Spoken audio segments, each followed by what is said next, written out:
হাসিনাকে হয়তো দেশে ফিরিয়ে আনা সম্ভব হবে না, ধারণা আসিফ নজরুলের। বিনয়ের সঙ্গে অনুরোধ, আজই নির্বাচনের তারিখ ঘোষণা করুন, বলছেন ফারুক। গত এক বছরে অনেক সংকট ও সম্ভাবনার মধ্যে দিয়ে পার করেছি, বলছেন প্রধান উপদেষ্টা। এবং সর্বশেষ জানাবো, ঘোষণাপত্র শুনে মনে হয়েছে শেষ হয়েও হইল না শেষ, মঞ্জু।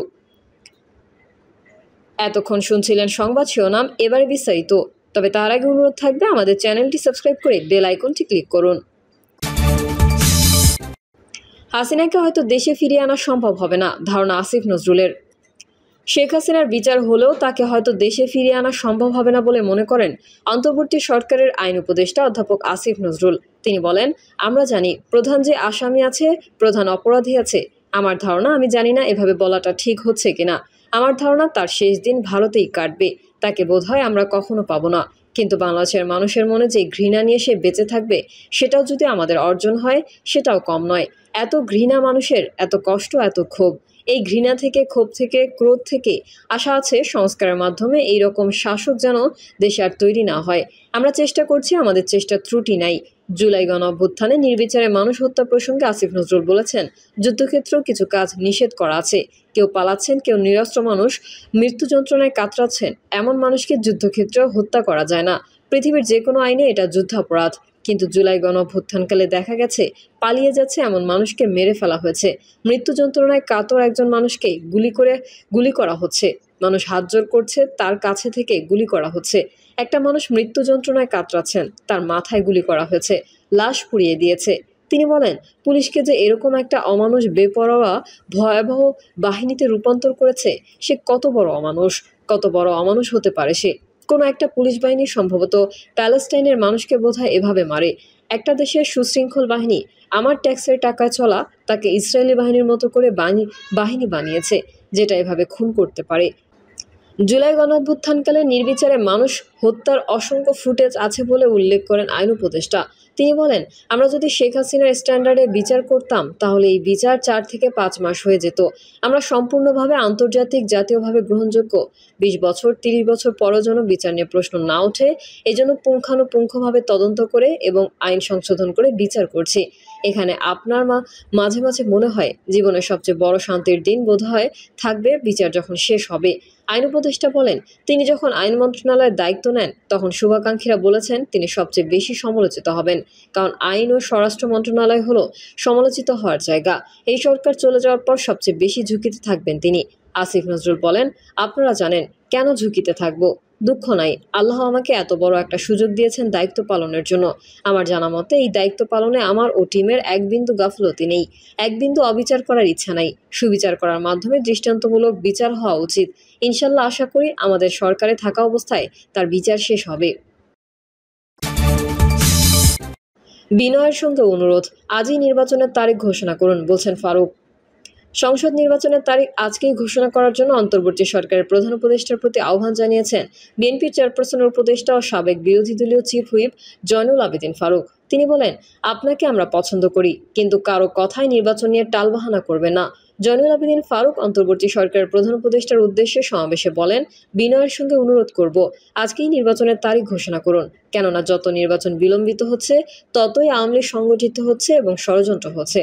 হাসিনার বিচার আপনারা করেন, কোনো আপত্তি নাই। এই বাংলাদেশের প্রত্যেক নিপীড়নকারীর বিচার হবে ইনশাল্লাহ। সমাবেশে একটি পক্ষ ষড়যন্ত্র করছে উল্লেখ করে বিএনপি নেতা ফারুক বলেন, ইনশাল্লাহ দেশের নির্বাচন অনুষ্ঠিত হবে। একমাত্র আল্লাহ ছাড়া কেউ নির্বাচন বন্ধ করতে পারবে না। যারা পিআর ও সংখ্যাগরিষ্ঠতা পদ্ধতিতে ভোট চায়, আপনারা শেখ হাসিনাকে আশ্রয় দিয়েছেন, তার পরিণামে পেয়েছেন ফাঁসি।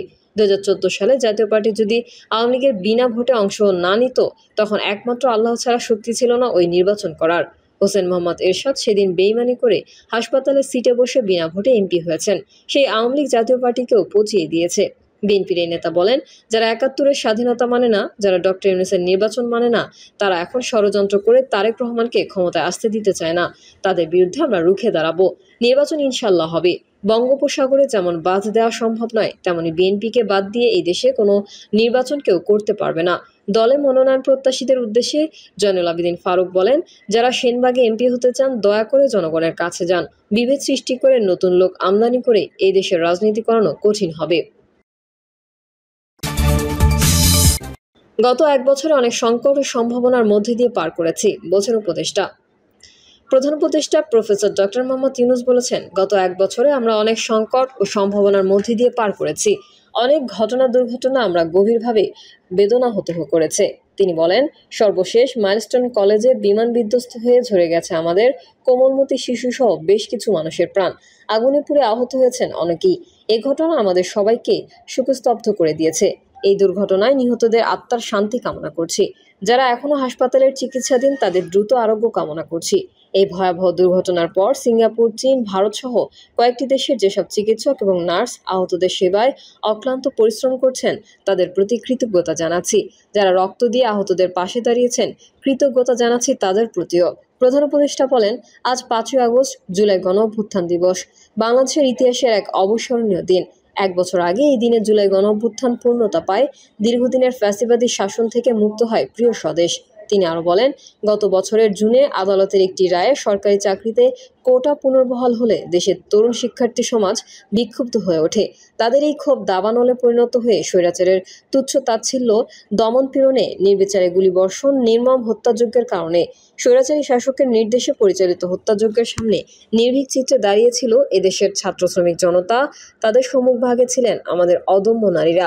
দেশকে স্বৈরাচার মুক্ত করতে অকাতরে জীবন উৎসর্গ করেছেন তারা। ঘোষণাপত্র শুনে মনে হয়েছে শেষ হয়েও হইল না শেষ। মঞ্জু, আমরা আশা করেছিলাম প্রত্যাশাদীপ্ত অঙ্গীকার থাকবে জুলাই ঘোষণাপত্রে, কিন্তু সেটা পাইনি। অনেক কিছুই আশা করেছিলাম। দৃঢ় অঙ্গীকারের বিষয়টি না থাকায় খানিকটা হতাশা প্রকাশ করেছেন আমার বাংলাদেশ পার্টির চেয়ারম্যান মুজিবুর রহমান মঞ্জু। তিনি বলেছেন, ঘোষণাপত্র শুনে মনে হলো শেষের দিকে এসে কিছুটা ব্যতয় ঘটেছে। আমাদের মনে হয়েছে যেন শেষ হয়েও হইল না শেষ। মঙ্গলবার বিকেলে জাতীয় সংসদ ভবনের দক্ষিণ প্লাজায় অনুষ্ঠান মঞ্চে জুলাই ঘোষণাপত্র পাঠ করেন প্রধান উপদেষ্টা ডক্টর মোহাম্মদ ইউনূস। সরকারের আমন্ত্রণে সাড়া দিয়ে মঞ্জুর নেতৃত্বে দলের একটি প্রতিনিধি দল অনুষ্ঠানে অংশগ্রহণ করেন। প্রধান উপদেষ্টার ঘোষণাপত্র পাঠ শেষে তাৎক্ষণিক প্রতিক্রিয়ায় এবি পার্টির চেয়ারম্যান মুজিবুর রহমান মঞ্জু বলেন, বিশেষ করে আমরা দ্বিতীয় রিপাবলিক চেয়েছিলাম, যেটা জুলাই ঘোষণাপত্রে থাকবে। আরও অনেক কিছু চেয়েছিলাম, সেগুলো এখানে নেই। তিনি বলেন, আমরা অনেক আশা করেছিলাম যে জুলাই ঘোষণাপত্রে দৃঢ় একটা অঙ্গীকারের কথা থাকবে। আমাদের প্রথম স্বাধীনতার ঘোষণাপত্রে যে কথাটা ছিল যে সাম্য, মানবিক মর্যাদা ও সামাজিক সুবিচার, আমাদের আক্ষেপ ছিল যে এগুলো আমরা পূরণ করতে পারি নাই। এবারও আমরা চেয়েছিলাম যে সেরকম একটা প্রত্যাশাদীপ্ত অঙ্গীকার থাকবে। মঞ্জু বলেন, ঘোষণাপত্র শুনে মনে হলো শেষের দিকে এসে কিছুটা ব্যতয় ঘটেছে। আমাদের মনে হয়েছে যেন শেষ হয়েও হইল না শেষ। মানে আশা পূর্ণ হয়েছে কিন্তু পূর্ণতা রয়ে গেছে, অপূর্ণতা রয়ে গেছে। তারপরে আমরা মনে করি এটি বড় একটা ঘটনা, ইতিহাস সৃষ্টিকারী ইভেন্ট আমাদের দেশে হয়েছে। আমরা আশা করি আজকের এই ঘোষণাপত্র নতুন প্রজন্মকে নতুন করে জাগ্রত করবে। দেশবাসীকে শুভেচ্ছা ও কৃতজ্ঞতা জানাই। প্রিয় দর্শক, এই ছিল এখনকার সর্বশেষ সংবাদ। আপডেট ও সংবাদ পেতে চ্যানেলটি সাবস্ক্রাইব করে বেল আইকনটি ক্লিক করুন। কমেন্টে আপনার মতামত জানিয়ে আমাদের সাথেই থাকুন। ধন্যবাদ সবাইকে। আল্লাহ হাফেজ।